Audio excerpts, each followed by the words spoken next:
Je m'appelle Naomi Ludendo, je suis artiste, mais pas seulement, je suis une personne qui aime beaucoup toucher à tout, donc tout ce qui est milieu de l'art, milieu culturel, et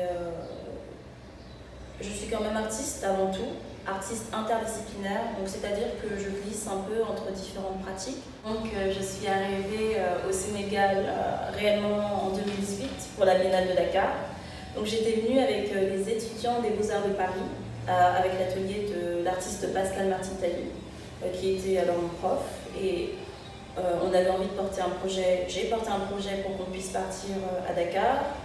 On a collaboré assez avec les étudiants des Beaux-Arts de Dakar.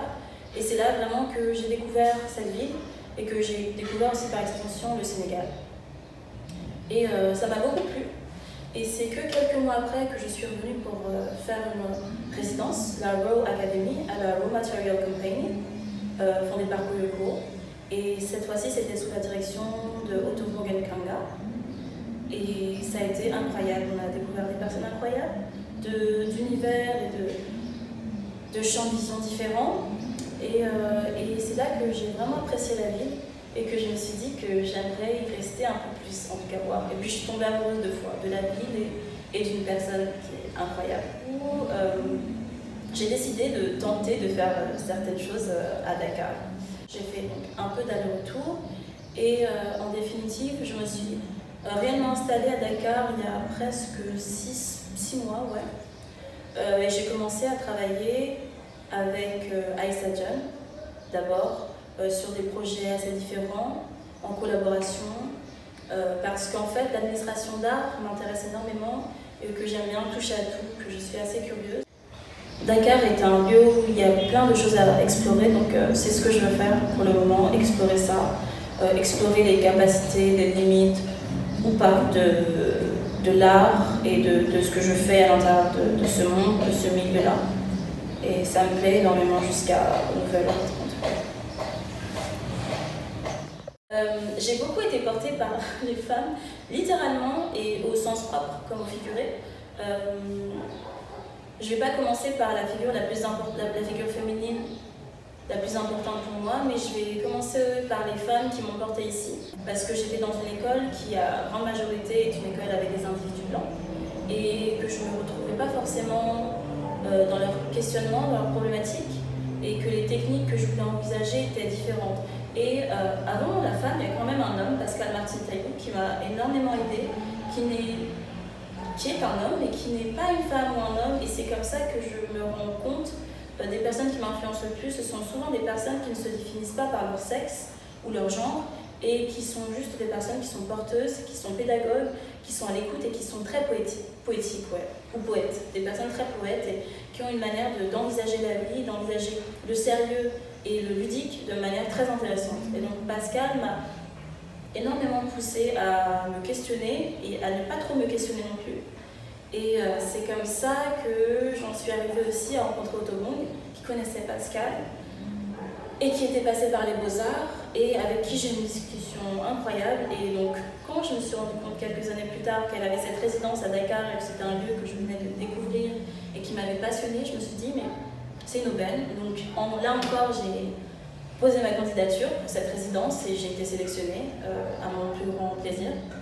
Et donc après, il s'en est suivi un dédale de rencontres hommes-femmes.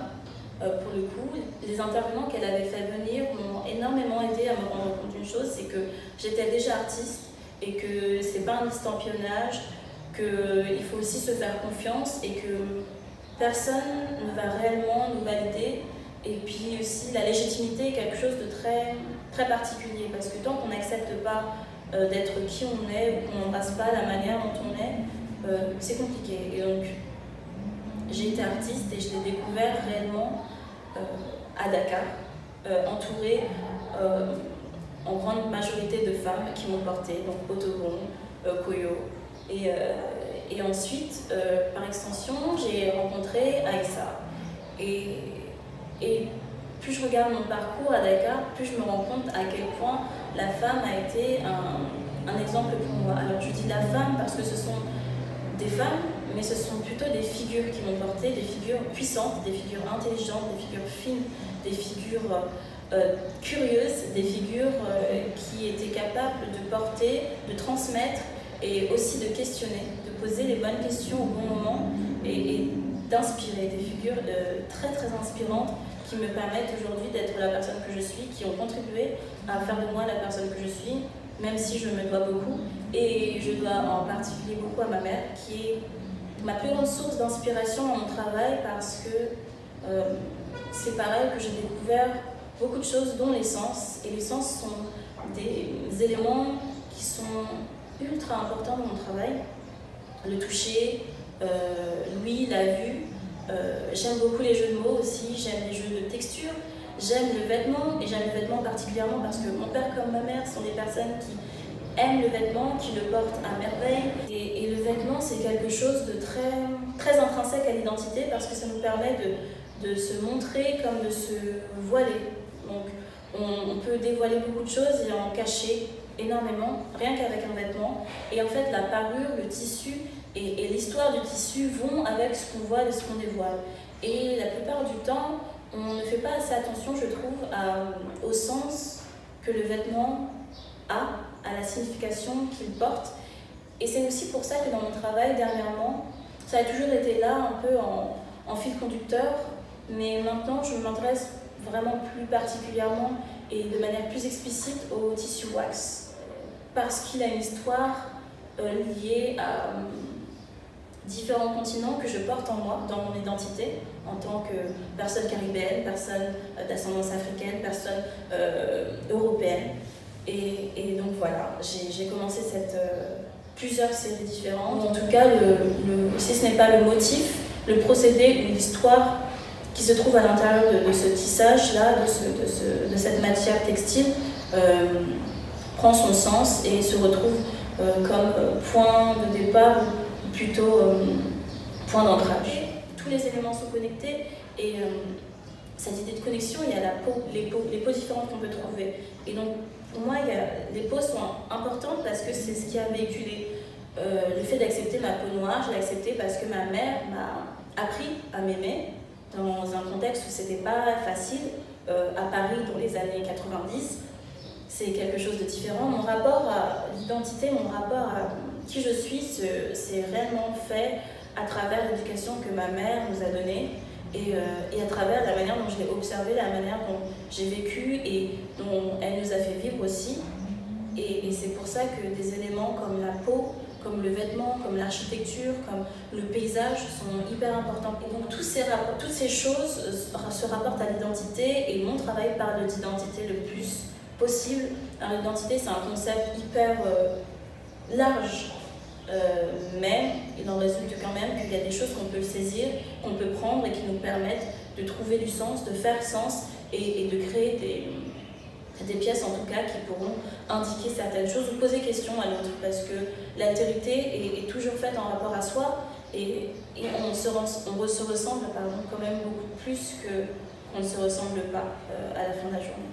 C'est là que j'ai rencontré sur les réseaux la proposition de résidence de l'espace Tram, et j'ai décidé d'y postuler. J'ai eu la chance d'avoir été sélectionnée, et donc on est 2 artistes en résidence, chacun avec une pratique assez singulière et qui nous appartient, et c'est très bien, de profils aussi très différents.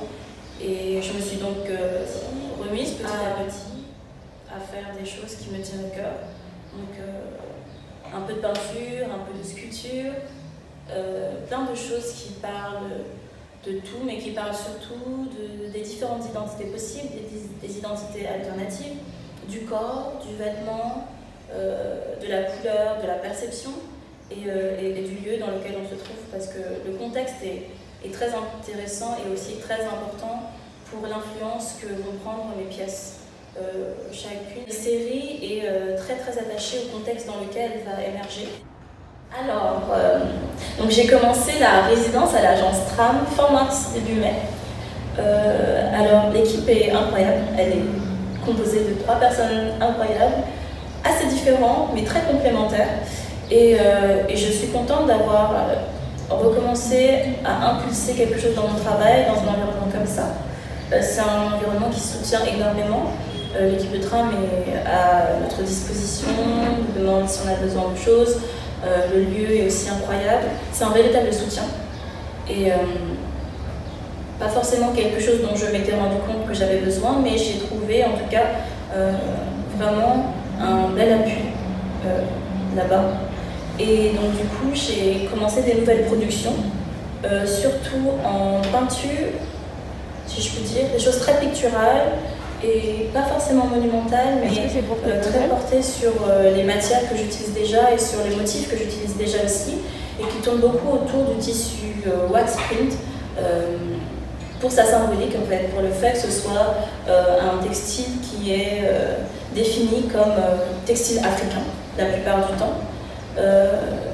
Qui est très décoratif. Donc on parle du décoratif du corps et c'est ça qui m'intéresse énormément, c'est que j'aime beaucoup les mouvements baroques ou rococo, donc j'aime aussi le kitsch anglais et leur travail de la fleur dans tous ses états, mais surtout sur les papiers peints.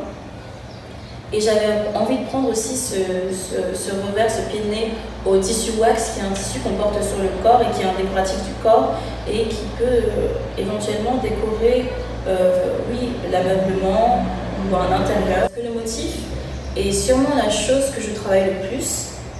Et le motif, ça peut prendre des visages vraiment très différents. C'est que c'est une forme qui souvent est porteuse d'une symbolique forte, ou pas forcément forte, mais d'une symbolique. Et je me suis concentrée cette fois-ci sur le motif de la fleur, parce que la fleur revêt énormément de sens, mais la fleur est une sorte de bonne forme pour parler de l'identité, en tout cas la mienne, parce que la fleur est associée au féminin, à la femme, à la sensibilité, à la beauté, au fleurissement, et en même temps, si une fleur est fanée, c'est la fin d'un cycle. Donc il y a cette question de la fleur dans ce sens-là, la question du naturel, donc la fleur dans un environnement naturel, la fleur qui fait aussi le paysage, la fleur qui permet d'indiquer, il y a les symboliques de la fleur, donc ce qu'elle veut dire.